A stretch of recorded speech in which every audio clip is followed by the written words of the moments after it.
नमस्कार।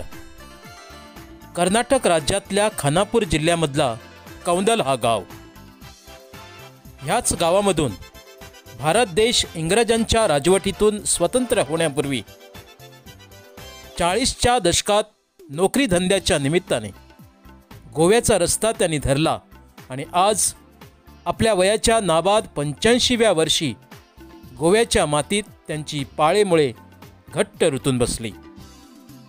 आपलं तन गोव्याच्या मातीत एकरूप केलंय, पण इतक्या वर्षानंतर सुद्धा आपलं मन आपल्या कौंदल गावी ठेवून आलेले सर्वांचे लाडके तात्या म्हणजेच ज्योतिबा यशवंत पाटील।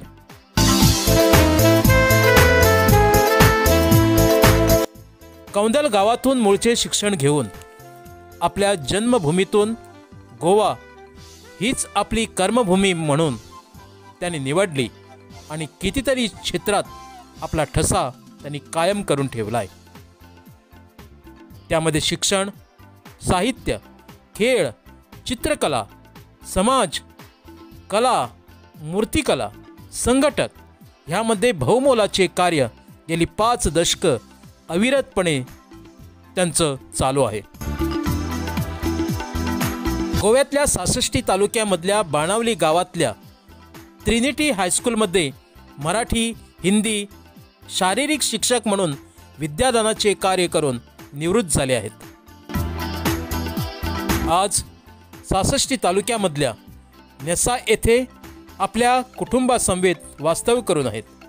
त्यामध्ये सौ नंदुमती तसेच आपली मुलं नातवंडासमवेत, त्यामध्ये उज्ज्वला, सुनंदा, उमा, प्रसाद, श्रीकांत यांच्या समेत आनंदाने सुखाचे धागे विणत आहेत।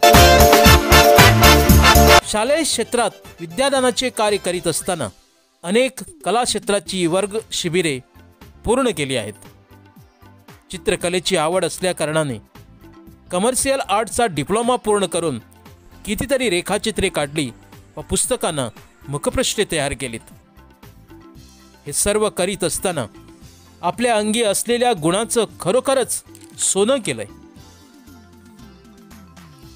लहानपणी आई आनंदीच्या ओव्या, अंगाई गीते, भवानी गीते या सांस्कृतिक साच्यातून तुम्ही घडले। इथूनच शब्द सुरांचं दर्शन होऊन साहित्याचे बाळकडू तुम्हाला इथेच भेटले। आजपर्यंत अविरतपणे आपल्या वयाच्या 85व्या वर्षीपर्यंत हा साहित्य लेखनाचा प्रवास चालू ठेवला आहे।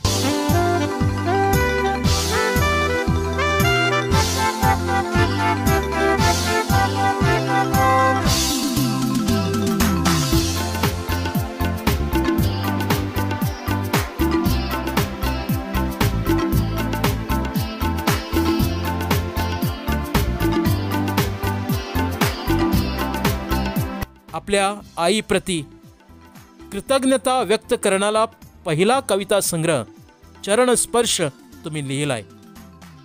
सामाजिक आणि राजकीय परिस्थितीवर लिहिलेला मनक्षोभ हा तुमचा कविता संग्रह, प्रेम ह्या विषयावर लिहिलेला मधुगंध हा कविता संग्रह, फुलपाखरे हा बाल कविता संग्रह,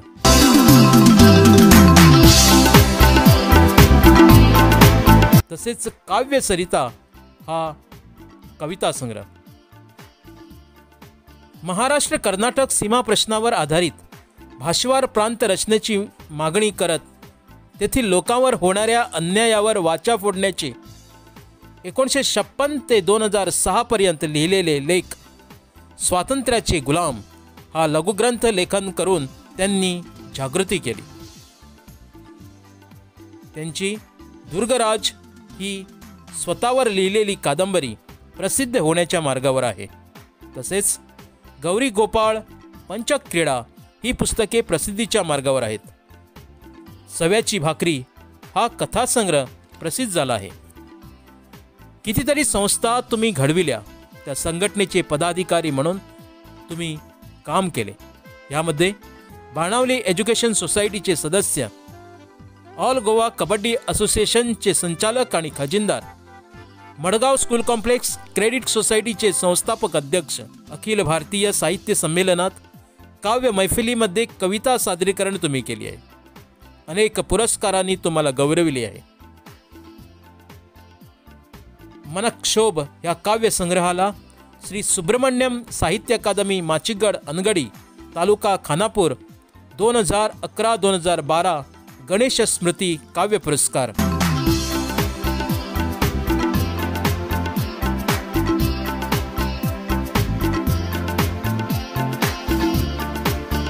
गोवा मराठी अकादमी 66 विभागतर्फे त्यांना कला आणि संस्कृती खात्याचे माननीय मंत्री श्री गोविंद गावडे यांच्या हस्ते जीवन गौरव सन्मान भेटवून सन्मानित केलं आहे.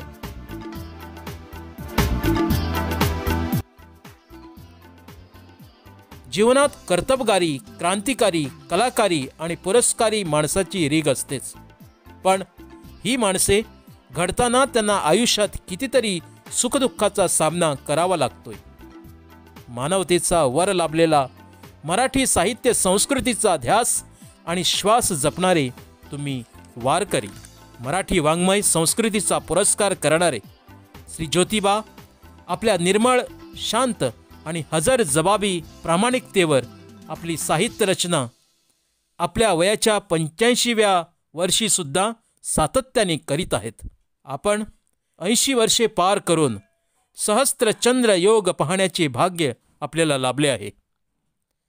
आपल्या जन्मगावावर तुमची अपार श्रद्धा आणि प्रेम, त्या गावावर आज कौंतल माझा गाव हे पुस्तक तुमच्या 85व्या वर्षी प्रकाशित होत आहे. आज तुमच्या पुस्तक प्रकाशनाच्या शुभदिनी तुमचं मनपूर्वक अभिनंदन, खूप खूप शुभेच्छा. शेवटी इतकंच. जीवेत शरदा शतम.